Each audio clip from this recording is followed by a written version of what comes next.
नमस्कार, आप देख रहे हैं आपका अपना न्यूज़ चैनल प्रकाश खबर। खबरों के ताज़ा अपडेट पाने के लिए हमारे चैनल को सब्सक्राइब करें तथा बेल आइकन दबाना ना भूलें।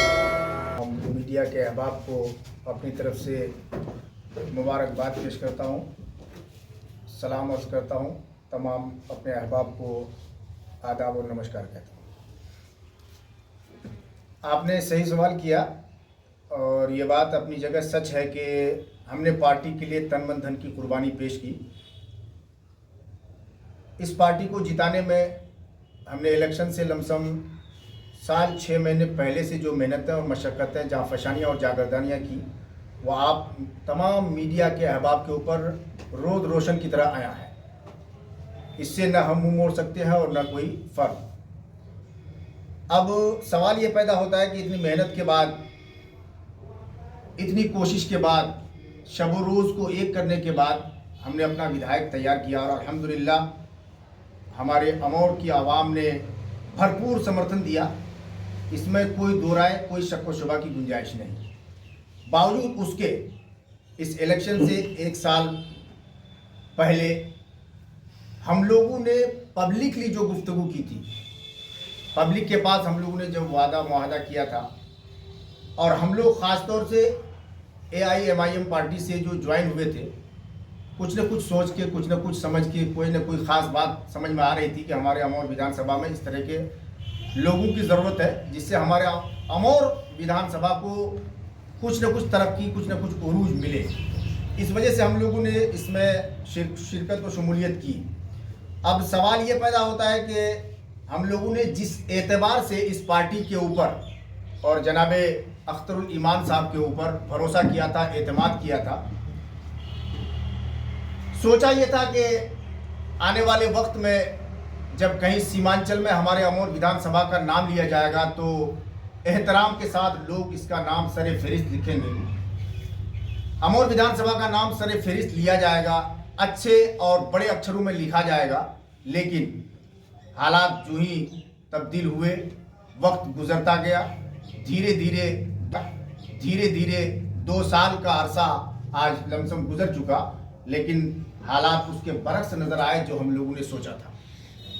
जब हालात बरक्स नज़र आए तो जाहिर सी बात है हम लोगों ने ये कोशिश की थी सिर्फ और सिर्फ अमौर विधानसभा के उजाले के लिए। मकसद क्या था हमारा कि हम अमौर विधानसभा को, इसके गलियों को, इसके नालियों को, इसके नदी कटान, जैसा कि आप लोगों को अच्छी तरह से मालूम है कि हम लोग नदी के किनारे घूम घूम कर यही वादा कर रहे थे कि हम लोग आएंगे तो आप लोगों के लिए बहुत आसाइश व आराम और सुकून और राहत की ज़िंदगी के मौके फराहम करेंगे। यही वादे किए जा रहे थे और ये सारे वादे मुआहदे जो भी आज तक जो मुझे समझ में आ रहा है, ये सारे झूठ पे महमूल नज़र आ रहे हैं। अब जाहिर सी बात है जो हमने वादा पब्लिकली किया था वो वादा हम वफा नहीं कर पा रहे हैं। हमें चलना दोभर हो गया है, मुश्किल का सामना है। लोगों ने हमारे ऊपर भरोसा करके वोट किया था MIM को, आज उसके बरक्स मामला चल रहा है, जिसकी वजह से मुझे काफ़ी दिक्कतों का सामना है, लोगों को जवाब देने में मुश्किल हो जा रहा है। अब इन सारी चीज़ों को देखने के बाद मुझे ऐसा महसूस हुआ कि नहीं, अब इस फैसले को तब्दील किया जाए, अपनी जहनीत को बदल लेना चाहिए। किसी ने बहुत पहले ही कहा था कि भाई आप लोग कहाँ गुलाबी उर्दू के चक्कर में फंस गए, और वो बात अच्छी तरह से अब हमें एहसास व इदराक हो रहा है। मुझे अच्छी तरह से मालूम है कि आप लोग भी इस बात जुमले को जानते हैं, लेकिन वो गुलाबी ही उर्दू नहीं बल्कि उसमें जादुई गुफ्तगू भी शामिल थी।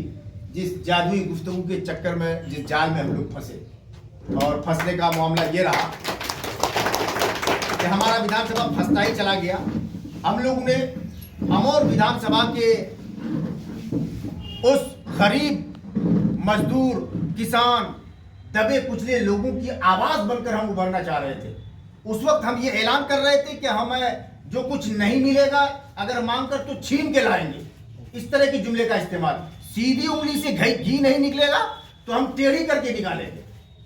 वो कहाँ गई सीधी उंगली और टेढ़ी उंगली, वो कहाँ छीनने का मामला, वो सारा मामला जब तहस नहस हो गया, धरा का धरा रह गया, वो सारे वादे मुआहदे जब फेल हो गए और सारी गुफ्तगू, सारी स्पीच जब झूठ पर महमूल हो गई और मबनी होने के बाद हम लोग को एहसास हुआ तो हम लोगों ने सोचा कि अब इस पार्टी को तब्दील कर देना चाहिए। इसी वजह से आज हमने आप तमाम मीडिया के अहबाब को बुलाया है और बुलाकर मैंने अपने रुकनियत से और पार्टी की जानिब से जो जो हमें ओहदे दिए गए थे, सीमांचल संगठन प्रभारी एवं प्रवक्ता, मैं उन सारे ओहदों से और अपनी रुकनियत से आज दस्तबरदार हो रहा हूँ, बरतरफ हो रहा हूँ, मुस्ताफ़ी हो रहा हूँ। कुछ सोच रहे हैं राजनीति में, पार्टी में आप मतलब कंटिन्यू करना चाहते हैं? देखिए, आज तो सिर्फ मैं इस्तीफा दे रहा हूँ। अब फिर हम अमौर विधानसभा की जनता से राय लेंगे, मशवरे करेंगे, अपने लोगों के बीच में बैठेंगे। जैसी राय पास होगी, जैसा मशवरा होगा, अमौर विधानसभा की जनता हमें जो आदेश करेगी हम उसकी तरफ उसको फॉलो करेंगे। जी, तो हाल फिलहाल में आप जब यहाँ पे त्याग कर रहे हैं, कुछ अनाउंसमेंट करना चाहते हैं कि नहीं? आप आगे स्टेप क्या होगा आपका? जी नहीं, आज हम कुछ नहीं करेंगे। हमारे भाई जो जैसा कहेंगे उस हिसाब से हम आगे अनाउंसमेंट करेंगे। आज हम कुछ नहीं करेंगे। यानी सीधे तौर पर कहा जा सकता है कि आप AIMIM पार्टी में जो आए थे और जो जद्दोजहद आपने किया लगातार इस पार्टी को मजबूत बनाने के लिए और विधायक यहाँ के चुनने के बाद वो कसौटी में खड़े नहीं उतर रहे हैं, इसीलिए आप आज पार्टी को छोड़ रहे हैं क्या? भाईजान, आप कह रहे कसौटी में नहीं उतर रहे हैं या कहीं नहीं उतर रहे हैं? कसौटी तो बहुत दूर की बात है। जैसे नदी कटाव की बात, जी वही मैं कहना चाह रहा हूँ। आपने कहा कसौटी में नहीं उतर रहे। नदी कटाव, आप देखिए, नदी कटान ही नहीं, आप किसी भी क्षेत्र में चले जाइए, चाहे नदी का किनारा देख लीजिए, खेती किसानी देख लीजिए, कटाई और बुआई देख लीजिए, सिंचाई देख लीजिए, आप थाना की तरफ रुक करके देख लीजिए। आप जब थाना पहुंचिएगा तो हालत दिगरगू नजर आएंगी। आप जब ब्लॉक की जानिब आप पहुंचिएगा तो उसकी कैफियत तो बदते बदतर है। और आगे बढ़िए, अगर पुल पुलिया की कहानी लीजिएगा तो वो काबिले बयां से बिल्कुल परे है।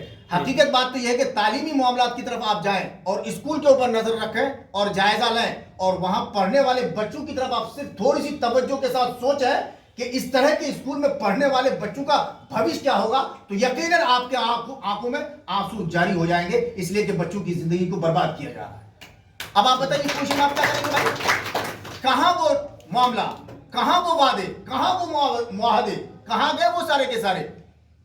बात जायज है कि कसौटी तो क्या कहीं नहीं उतरे, ज्यादा से ज्यादा उतरे तो बकवासबाजी में उतरे, इसके अलावा कहीं नहीं उतरे। नहीं, नदी कटाव को लेकर के जो AIM के जो विधायक हैं, प्रदेश अध्यक्ष, लोगों का दावा है कि 1 करोड़ काम होता था, लेकिन इस बार हमने 10 करोड़ का काम किया है नदी कटाव को लेकर। हाँ, ये आपने बहुत अच्छी बात की कि यहाँ कटाव का विकास तो नहीं मगर बकवास जरूर हो रहा है, इतना मान के चलिए आप। और इससे पहले हम लोग समझते थे कि शायद कुछ होगा, लेकिन वो बहुत बड़े है, और आप भी यही और हम भी यही हैं, देख लीजिए। आसमान और सीधे जमीन, बीच में कोई और मामला ही नहीं है जिसकी वजह से आज इस तरह की नौबत दरपेश हुई है। अच्छा, चूंकि अब आप AIM पार्टी से इस्तीफा भी दे चुके हैं, तो आप एक अभी कहा जाए तो एक साधारण नेता के रूप में अब आ चुके हैं, तो अब आपके नज़र में हम कहा जा चुके हैं, अभी आप किसी पार्टी में जा भी नहीं रहे हैं, तो एक हमारी प्रेस के तरफ से ये आपसे पूछने की बात आई है कि आपके नज़र में आज की डेट में बिहार में कौन सी पार्टी है जिस पार्टी को आप अपनी नज़र में एक अच्छी पार्टी के रूप में आप मान सकते हैं? चाहे उस पार्टी में आप जाए नहीं जाए ये अलग बात है, लेकिन बिहार के नज़र में, चूंकि आप राजनेता है, किसी न किसी पार्टी को आप आज या कल ज्वाइन करेंगे, लेकिन आज आप न्यूट्रल हैं, यानी किसी भी पार्टी में नहीं है, लेकिन आपके नज़र में अगर कहा जाए, एक जवाब अगर पूछा जाए तो बिहार में कौन सी ऐसी पार्टी है जो आपके नज़र में सबसे अच्छी पार्टी है? एक अंडा को बचाने के लिए 13 अंडा तोड़ने की कोशिश कीजिएगा तो आप लोग की फंस जाइए, समझ रहे हैं कि नहीं? पूरा ट्रे पकड़े हुए तो ट्रे पकड़ के रहने दीजिए, और अगर दाएं बाएं कीजिएगा तो खुद फिसलिएगा, दूसरा को भी फिसल दीजिएगा। इसलिए ऐसा सवाल मत कीजिए जिसका मतलब और मकसद आज कुछ नहीं है। AIM पार्टी के 5 विधायक जीते, और सीमांचल में कहा जा रहा था उस समय कि AIM जिस तरह से परफॉर्मेंस की है, आने वाले लोकसभा चुनाव में भी AIM परफॉर्मेंस करेगी, इसमें कोई संदेह नहीं हो रहा था, लेकिन एकाएक जो है 4 विधायक पार्टी को छोड़ करके राजद में सदस्यता ग्रहण कर रहे हैं, तो इसको लेकर के आप अपनी क्या राय? आप भी त्याग पत्र इसमें दे रहे हैं, इसको लेकर क्या कह रहे हैं? बात तो आपकी माकूल है, और हम कौन गया, कहाँ गया और कैसे गया और क्यों गया, इससे जाने वालों को तो कोई रोकने वाला नहीं, लेकिन मैं इतना तो जरूर कह सकता हूँ कि जिस घर का गार्जियन ठीक नहीं होता है उसके बच्चे बेतरतीब होते हैं, बेमुरवत होते हैं और बेतालीम होते हैं, तालीम से खाली होते हैं।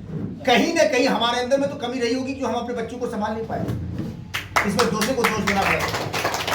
कहीं ना कोई बात तो है, जैसे कि ब्लेम लगाया गया, मैं भी देख रहा हूँ कि अख्तर साहब की मनमानी को लेकर के सारे लोगों ने बयान दिया, कहीं ना कहीं कोई कमी है, और वो दर्द जो उनके पास था वही दर्द मेरे पास था। ये तो अच्छा हुआ कि मैं विधायक नहीं हुआ जो गद्दार नहीं कहलाया।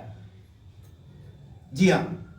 अच्छा, आपसे कभी अख्तर साहब से भी बातचीत होती थी, खास करके जिन मसलों को आपने यहाँ उठाया कि वो सब मसला समाधान नहीं हुआ है, तो उन मसलों को आप अख्तर साहब के पास रखते थे तो क्या जवाब मिलता था? जवाब मिलता था। आप घबरा क्यों जाते हैं, फौरन हो जाएगा। 6 महीने से ज्यादा हरिपुर के खंभे गड़े हुए हो गए, कई नदी कटान के ताल्लुक से हमने कई जगह कहा, डवाबारी के ताल्लुक से कहा। आप घबराते क्यों, सब हो जाएगा। 6 महीने से खंभा गड़ा हुआ पड़ा है और नहीं हो तो जाकर के आप प्रमाण ले लीजिए। खंभा गड़ा हुआ मूर्ति के लिए की तरह पूजा किया जा रहा है, 6 महीने से 2 तार नहीं लग पाए हैं, यही हो रहा है विकास। अब आप समझिए।